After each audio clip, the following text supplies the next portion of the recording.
আসন্ন লোকসভা নির্বাচনকে সামনে রেখে ইন্ডিয়া ব্লকের মনোনীত সিপিআইএম প্রার্থী রাজেন্দ্র রিয়াং এর সমর্থনে বনকুলে মিছিল ও জমায়েত সংগঠিত করা হয়। ৫ই এপ্রিল বিকাল ৩ ঘটিকায় মিছিল শুরু হয়। মিছিল শেষে বনকুল বাজারে জমায়েত সংগঠিত করা হয়। জমায়েতে আলোচনা করেন বিরোধী দলনেতা তথা সিপিআইএম ত্রিপুরা রাজ্য কমিটির সম্পাদক জিতেন্দ্র চৌধুরী, বিধায়ক তথা কংগ্রেস দলের বরিষ্ঠ নেতা সুদীপ রায় বর্মন, প্রাক্তন বিধায়ক প্রভাত চৌধুরী। এই জমায়েতে ৫ পরিবারের ২৮ জন ভোটার বিজেপি, টিপ্রামথা দল ত্যাগ করে সিপিআইএম দলে যোগদান করেন।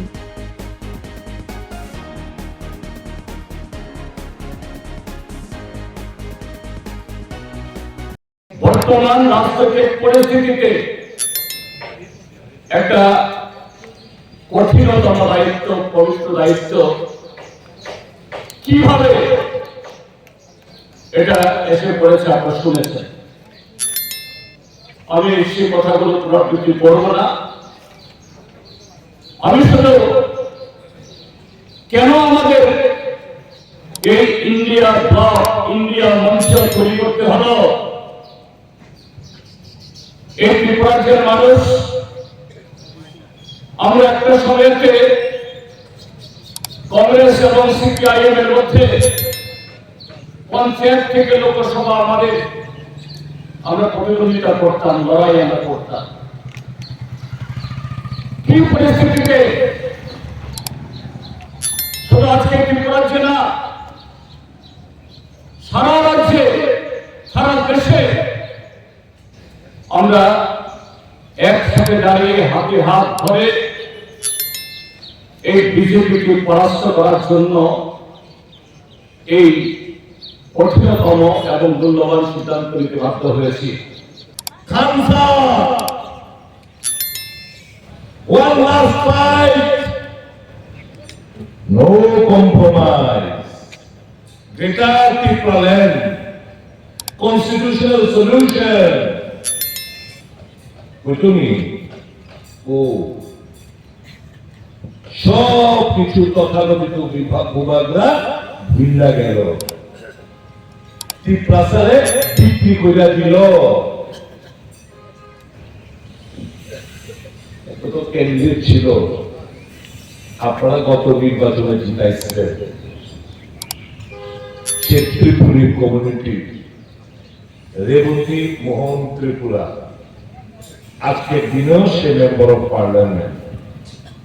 ওই খানসা না কইতো ত্রিপুরী বাদ, মগ বাদ, রিয়াং বাদ, সব বাদ, তারপরে কয় খানসা। এই খানসা কইয়া আর বাঙালি যারা আছে তাদের কিন্তু সে বরাবরই ঘৃণা করত। এই খানসা কইয়া সে সব ত্রিপুরাচার জনগোষ্ঠী সবকিছু বিক্রি করে দিল, অর্থের কাছে নতজান হয়ে গেল। মুথানি বড়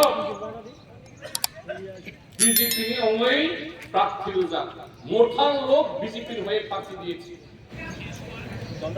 মোঠা যিনি সবসময় আওয়াজ করতেন Tripurasa, খানসা, last fight, no compromise, যিনি বরাবর খানসাকে আমাদের ট্রাইবাল ত্রিপুরাসাদের খানসা। কিন্তু যাকে প্রার্থী করা হয়েছে পূর্ব ত্রিপুরা আসনে, কোনদিন একটা অঘরক শব্দ তার মুখে উচ্চারিত হয় না।